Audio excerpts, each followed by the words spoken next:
Yes, people, we are back with another video. Make sure you guys hit that subscribe, hit that like, turn those notifications on.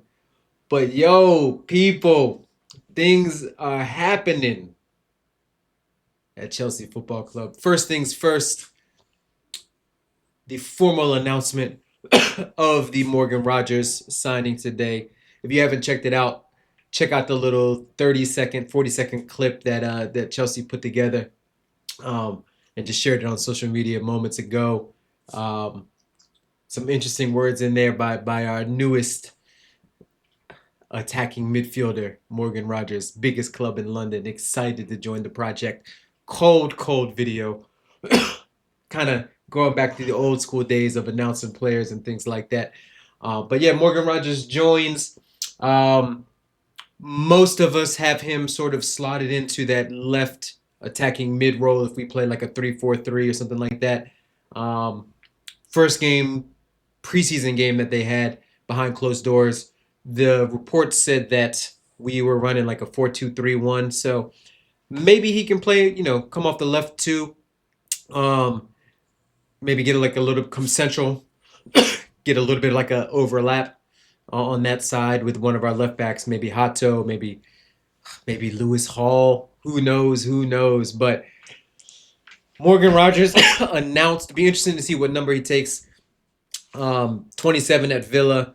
27 is obviously taken here with Malo Gusto unless Man City ponies up the cash and we get Malo Gusto the fuck up out of here, which a lot of us, including myself, have been wanting for a long time. Decent footballer, terrible football brain. Um, you know what it is, folks. We don't need to discuss Malo Gusto. We don't need to bring the mood down, folks. This is a happy video. This is an excited video, as you can tell by the tone in my voice. We are we're moving like a big club should move. We're moving like how we should have moved 2 summers ago, last summer, every summer under Blue Coast since that first summer we actually went out and bought experienced players. We bought the likes of Kukurea, Koulibaly, other players like that. So yeah, some of it didn't work out. Put your hands up and you know, kind of attribute that to some of the folks making the decisions at the time. Bowley was making a lot of the decisions. He was in Twitter Spaces. He was probably on Football Manager. He was probably just shopping with a wish list. But I digress. We are here in 2026, and look, this isn't a Blue Co apology video. I still need to see them bringing the center back. I still need to see the rest of the window. I need to see the outgoings, right? But this is a step in the right direction, and if you are fair, like I consider myself, then you will say, look, fair point. The mistakes of your past are not easily forgotten, but we can rectify things and we can move forward with a new approach, a tweaked approach, an approach that aligns with the manager's vision, not just the sporting director's vision. And keep in mind, a lot of these negotiations look like they've been taken out of the hands of the sporting director. So Iqbali's flown in, Bowley's in the background somewhere. So look, we're bringing in the big wigs, and they are getting shit done fast. Obviously, Morgan Rogers just came out of the blue, and we discussed that on the last video. So check out that last video if you want my initial thoughts. Yes, they were from Cloud9 and things like that, but um, the excitement still stands. It was nice to see him. Right, he'll probably get a lengthy break, so because the World Cup. So I can't imagine that we see him till maybe the last preseason game. I don't even know what the preseason schedule is. I know we're in Australia. We're in maybe South Korea. We're in the Far East, Oceania, that part of the world, right? So we've got those. We've got Morgan Rogers wrapped up. It looks like Lacroix will be wrapped up soon. I'm hearing upwards to 60 million all in. Crystal Palace is probably talking with us to try and get something in return, right? Maybe like a Chalaba, although Chalaba's got pretty good links to Como now. After Como or Inter, one of them. I think it's Como. I think Inter dropped out, but maybe they're sniffing around Chalaba. Maybe Chalaba wants to stay in London. Um, Maybe they're sniffing around Josh Achapong. Maybe they're sniffing around Sar for a nice little loan deal. So look, there's probably some negotiations about players going both ways, right? Diddy thing, right? So obviously, we know how that stuff transpires, right? We know there's no player swaps, right? You have to sell one player, they have to hit the books on, FFP, PSR, all that bullshit. The next player comes back for a price, FFP, PSR, all said bullshit, right? So whatever happens in that, it will be two separate deals. Potentially even like greasing the ways for Wharton if we um, get Enzo gone, which I think we will. I think there's been discussions behind the scenes. I think that there have been a lot of back channels between us, Real Madrid, Atletico Madrid, somebody in Madrid, right? So we know Enzo will go out probably upwards to 100 some million, getting back a decent chunk of change for what we paid for him. We won't talk about Enzo too much in terms of his Chelsea career and things like that. Although he was decent at times last year. Had pretty good G&A, coming off of a mixed World Cup, right? Came up with some big goals versus England, the header versus Egypt, I think, at the back post, but then obviously getting the red card in the final probably puts a nice, not a nice, but it puts like a damper, a cloud over his World Cup performance, right? That's the last thing you'll remember with players like that. So that's probably what's going to happen, and what's going on behind the scenes with Palace. Then we've got obviously I've talked a little bit about the Morgan Rogers, but we got news today that Garnacho is one of their biggest targets, and I think we valued him at like 42 million. So there's talks about a loan and then an obligation to buy. There's talks about a loan with an option to buy. I wouldn't be opposed to a loan with an obligation to buy. Right? We saw what how it worked out last year with Nico. Got a huge fee, so loan fee. So we could probably lower Nico's valuation a little bit to get it down. So you can kind of meet his overall market value or whatever you have him valued at. So I'd imagine the same thing with Garnacho, right? Partly because we know we've got that sell-on clause from Man United in the Garnacho deal, so that's gonna probably offset. I think we paid 40 for Garnacho, so we've got to get back.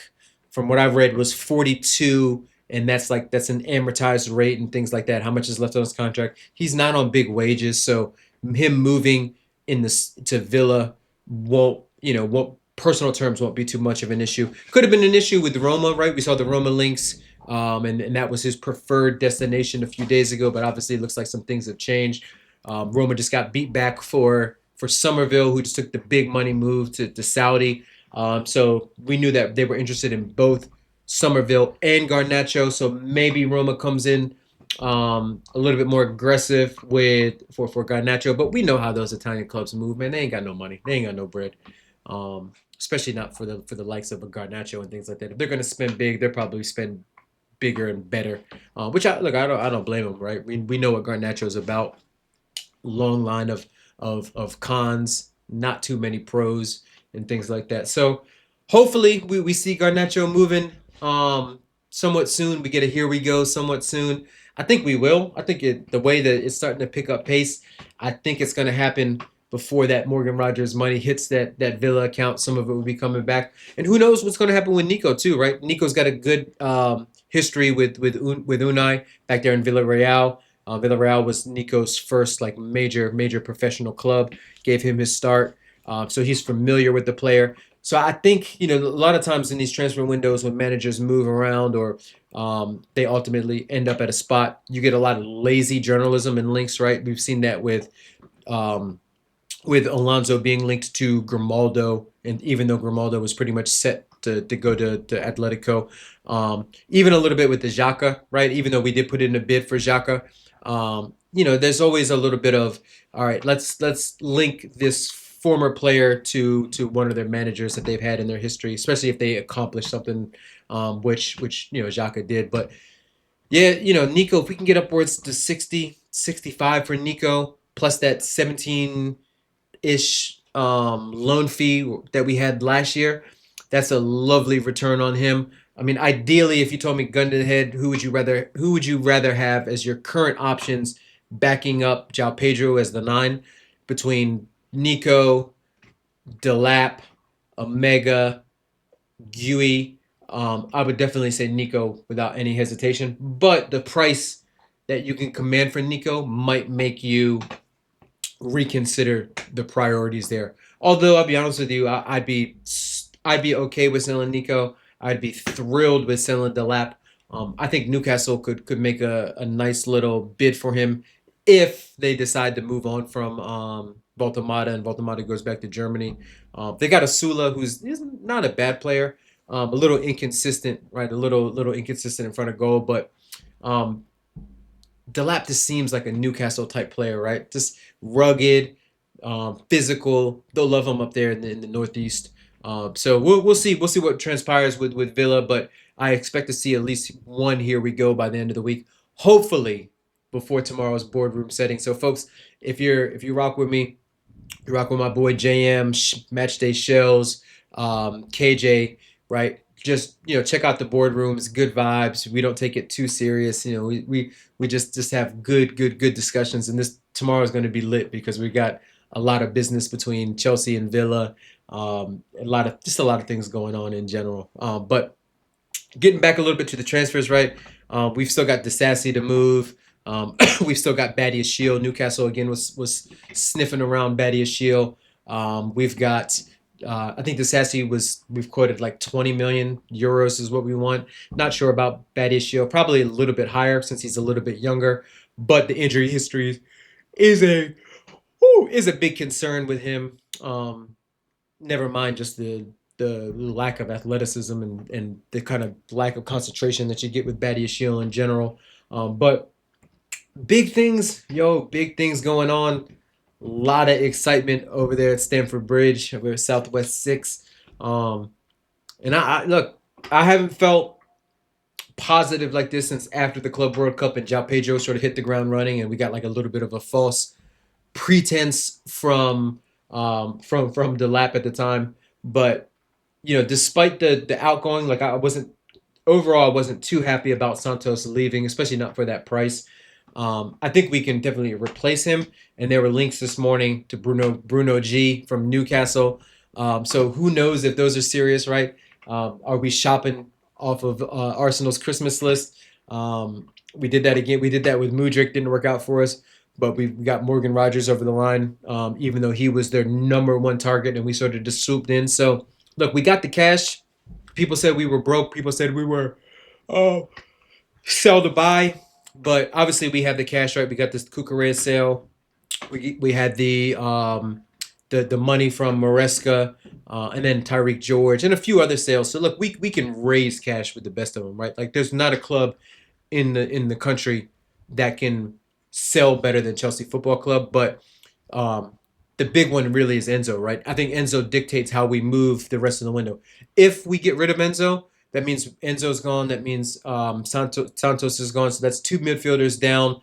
Ideally, you'd want at least one to replace him, probably two, so you could send a Sugo out on loan. And that's assuming that maybe Reece James plays a little bit of minutes in the midfield, although I'm okay with him in a crunch, but I'd still prefer him at like right-sided center back, maybe even right wing back at certain times where we oh my goodness, I'm tired. When we need to go a little bit like more attacking and stuff. So we'll see. We'll see what happens with Enzo, but Bruno G would be lovely.